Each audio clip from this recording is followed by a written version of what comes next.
Special করেসপন্ডেন্সে আন্তর্জাতিক বিভিন্ন বিষয়ের সাথে স্বদেশীয় ভাবনায় মিশ্র প্রতিক্রিয়ায় তৈরি প্রতিবেদনে আমি রথীন সেনগুপ্ত।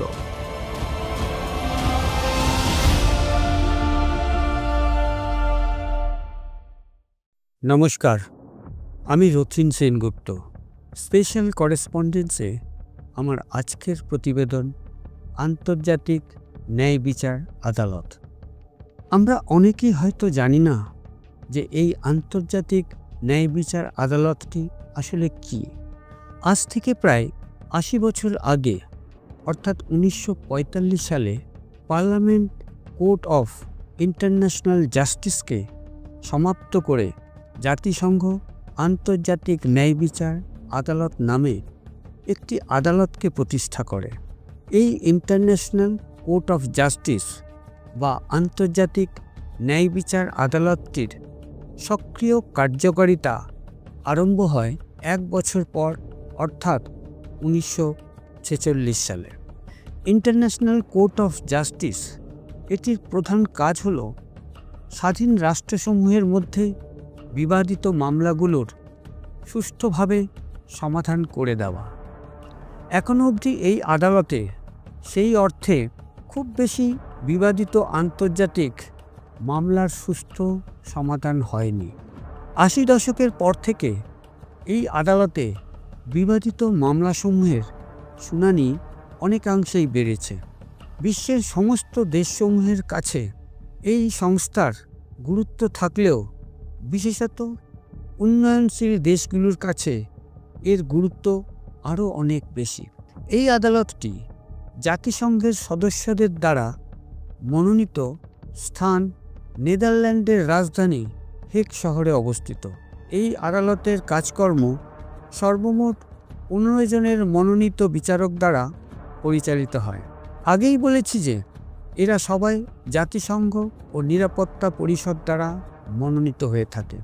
এই সকল বিচারকদের মধ্যে যদি কেউ নির্দিষ্ট সময়সীমার মধ্যে মারা যায়, সেই অবস্থায় নতুন নির্বাচনের মধ্যে দিয়ে নতুন বিচারককে বাকি সময়ের জন্য নিযুক্ত করা হয়ে থাকে। প্রতি ৩ বছর করে ৫ জন বিচারক তাদের বিচার বিভাগীয় কার্যপ্রণালী সামলান। এখনও পর্যন্ত মাত্র ৬ জন মহিলা বিচারক হিসাবে এই আদালতে নির্বাচিত হয়েছেন। এর মধ্যে কাজ করার সুযোগ পেয়েছেন এখনও পর্যন্ত ৪ জন মহিলা বিচারক। এই সংখ্যাটি আগামীতে যে খুব বেশি বাড়বে তার কিন্তু তেমন কোনো লক্ষণ নেই। ২২শে মে ১৯৪৭ সালে এই আন্তর্জাতিক ন্যায় বিচার আদালতে প্রথম একটি বিতর্কিত মামলার নথিভুক্ত করা হয়। প্রাথমিকভাবে সেই মামলার ঘটনাটি ঘটে আলবেনিয়া ও যুক্তরাজ্যের মধ্যে। কংফু চ্যানেল নামক শীর্ষক সেই মামলার রায় হিসাবে আলবেনিয়াকে ওই আন্তর্জাতিক ন্যায় বিচার আদালত ২৪.৪ মিলিয়ন পাউন্ড অর্থ ক্ষতিপূরণ হিসাবে যুক্তরাজ্যকে দিতে বলে।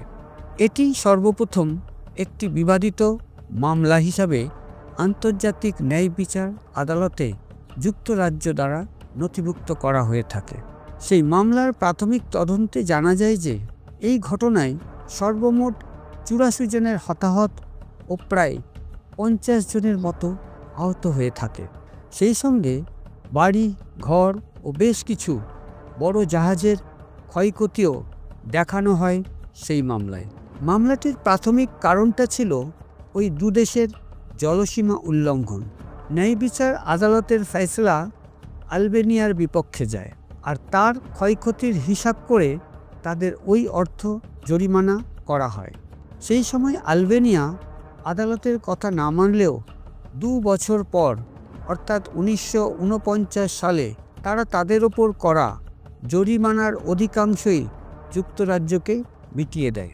এটা তো গেল বিশ্ব আদালতে নথিভুক্ত করা প্রথম আন্তর্জাতিক মামলার সংক্ষিপ্ত বর্ণনা।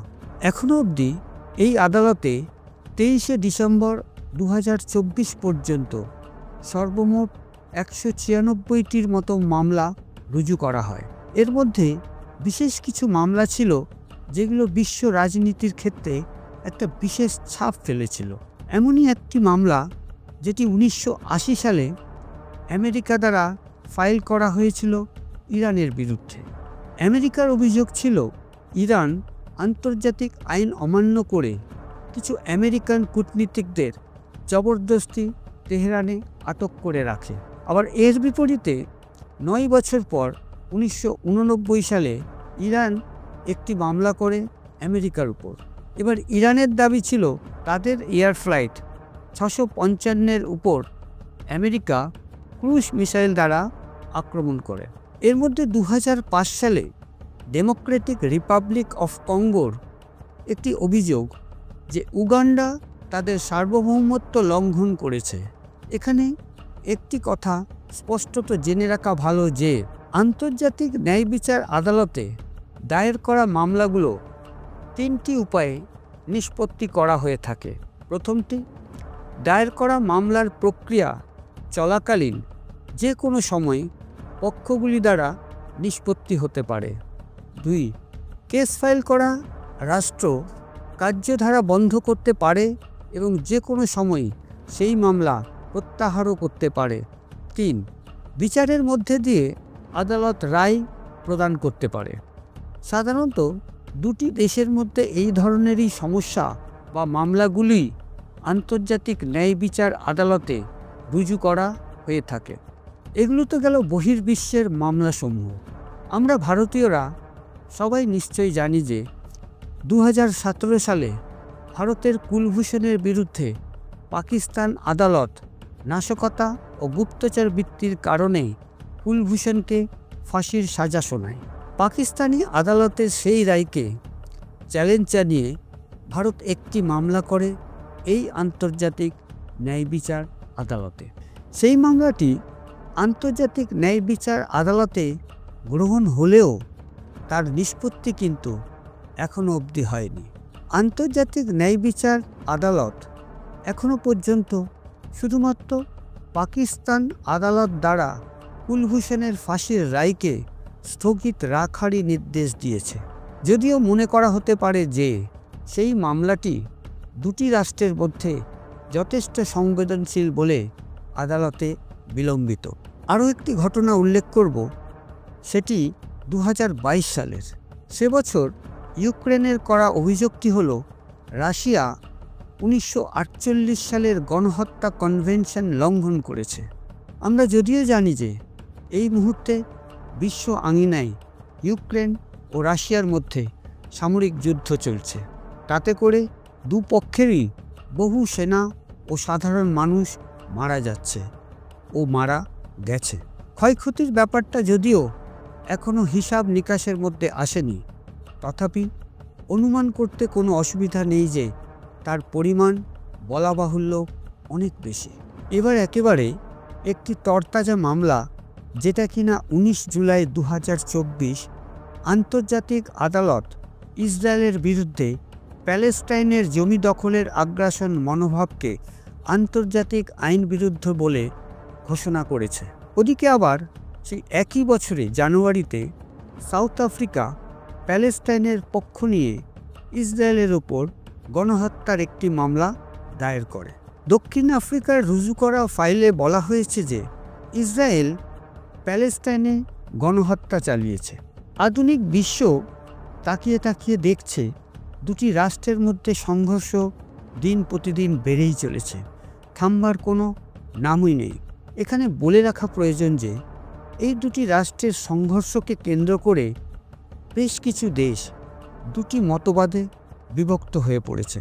রাষ্ট্রসংঘ বা জাতিসংঘ, এরা কেউ এ ব্যাপারে এখনও অবধি কোনো কিছুরই সমাধান সূত্র বার করতে পারেনি। সমাধান না হলেও এই দুটি দেশের কিছু বন্ধু রাষ্ট্র একে অপরের প্রতি এ ব্যাপারে মামলা কিন্তু ইতিমধ্যে এই আদালতে রুজু করেছে।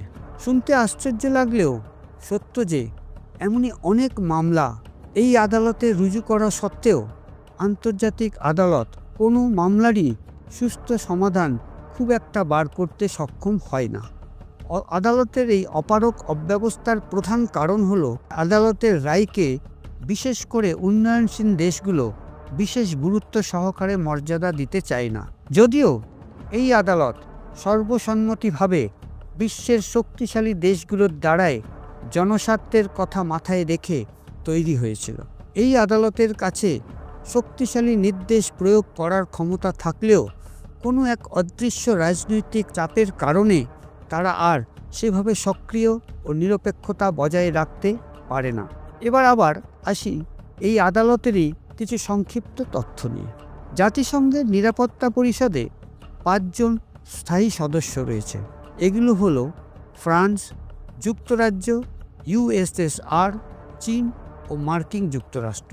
নিয়ম অনুসারে এই আদালতে রুজু করা বিবাদী মামলায় এদের অর্থাৎ এই সব দেশের একজনেরও সিদ্ধান্ত যদি বাকিদের সাথে না মেলে তাহলে পরবর্তী সময়ে ভোটাভুটির মধ্যে দিয়েই চূড়ান্ত সিদ্ধান্ত গ্রহণ করা হয়।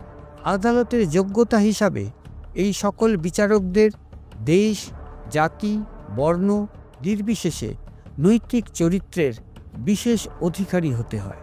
তার সাথে নিজ নিজ দেশের সর্বোচ্চ বিচার কার্যালয়ের উপযুক্ত ও আন্তর্জাতিক আইন সম্পর্কে ব্যাপক অভিজ্ঞতা থাকতে হয়। কোনো পক্ষ যদি আন্তর্জাতিক বিচারের সিদ্ধান্তকে উপেক্ষা করে তাহলে সেক্ষেত্রে অন্য পক্ষ নিরাপত্তা পরিষদের কাছে গিয়ে নতুনভাবে আবেদন করতে পারে।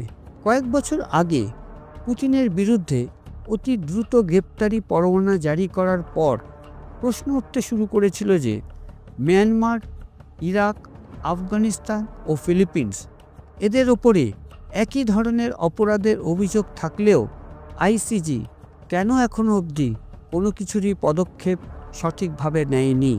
এখানেও প্রশ্ন উঠতে শুরু করেছিল আদালতের নিরপেক্ষতা নিয়ে। আমরা যদি নিরপেক্ষ দৃষ্টি দিয়ে বর্তমান বিশ্ব রাজনীতিকে একটু বোঝার চেষ্টা করি তাহলেই এই ব্যাপারটা অনেকটাই পরিষ্কারভাবে বোঝা সম্ভব। এখানে উল্লেখ্য যে 5টি সদস্য রাষ্ট্রের মধ্যে পুতিনের রাশিয়াও এই গুরুত্বপূর্ণ আদালতেরও কিন্তু একটি অংশবিশেষ। সেক্ষেত্রে কোনো এক মায়াবী প্রক্রিয়া যে এর মধ্যে প্রতিকূলতা সৃষ্টি করছে না একথা কিন্তু হলফ করে বলা যাবে না। এখানেই প্রশ্ন থেকে যায় নিরপেক্ষতা, আর সেই কারণে বিশ্বের বহু দেশ বর্তমানে এই আদালতের প্রতিবন্ধতার হুঁশিয়ারিতেও তোয়াক্কা করে না। আর এটাই কিন্তু একটা বড় বিপদ সংকেত আগামী দিনগুলোর জন্য। স্বাভাবিকভাবেই ছোট ও কমজোর দেশগুলো চেয়ে থাকে এই আদালতের নৈতিক বিচার ব্যবস্থার দিকে। তারা প্রতিনিয়ত এটাই ভাবে যে তারা সত্যিকারের নিরপেক্ষ সমাধান পাবে এই সংস্থার কাছ থেকে, কিন্তু বহু ক্ষেত্রে তারা নিরাশও হয়ে থাকে। এ ব্যাপারে রোহিঙ্গাদের প্রসঙ্গটি উত্থাপন করা যথেষ্ট তাৎপর্যপূর্ণ। মিয়ানমারের সামরিক সেনাবাহিনীর প্রধানদের উপর যে মামলা চলছে তার নিষ্পত্তি পাওয়ার আশা রোহিঙ্গাদের এখনও রয়েছে। বহু প্রতিবন্ধ মিয়ানমারের ওপর ব্যবহার করলেও ডু নট কেয়ার নীতিতেই চলছে সে দেশের সরকার। কিছু পশ্চিমী দেশের চাপের কারণে শান্তি পুরস্কার প্রাপ্ত সে দেশের আং সান সুচি তার শান্তি নোবেল পুরস্কারটি সপ্রভুত্বতার কারণে সেটি নোবেল কমিটিকে ফেরত দেওয়ার কথাও জানিয়েছিল। আজও কিন্তু রোহিঙ্গা সমস্যার সমাধান হয়ে ওঠেনি। আপামর বিশ্ববাসী অনেক আশা নিয়ে চেয়ে থাকে এই আদালতের দিকে, এই ভেবে যে দেরি হলেও সমস্যার সঠিক সমাধান হয়তো একদিন পাব। সর্বশেষ কথাটা হলো বিশ্বাস বা ভরসা তো করতেই হয় কাউকে না কাউকে। আমার দেওয়া সাধারণ কিছু উদাহরণের কারণে আন্তর্জাতিক ন্যায় বিচার আদালতকে দুর্বল ভেবে ভরসা না করার সময় কিন্তু এখনও আসেনি আমাদের কাছে। এই আদালতের কর্মদক্ষতাকে সততার মধ্যে দিয়ে আরও অনেক বেশি শক্তিশালী করে গড়ে তোলার কাজ আমাদেরই করতে হবে। আন্তর্জাতিক ন্যায় বিচার আদালত অর্থাৎ আইসিজি এখনও পর্যন্ত অনেক দুর্বল রাষ্ট্রের কাছে অত্যন্ত ভরসার একটা জায়গা। তাদের সেই ভরসাকে নির্ভরতা দেওয়াই একমাত্র কাজ এই আদালতেরই। স্পেশাল করেসপন্ডেন্সে আজ এই পর্যন্ত। এমনই কিছু তথ্য ও বিশ্লেষণ নিয়ে হাজির হব খুব শীঘ্রই আমি রতিন সেনগুপ্ত। নমস্কার।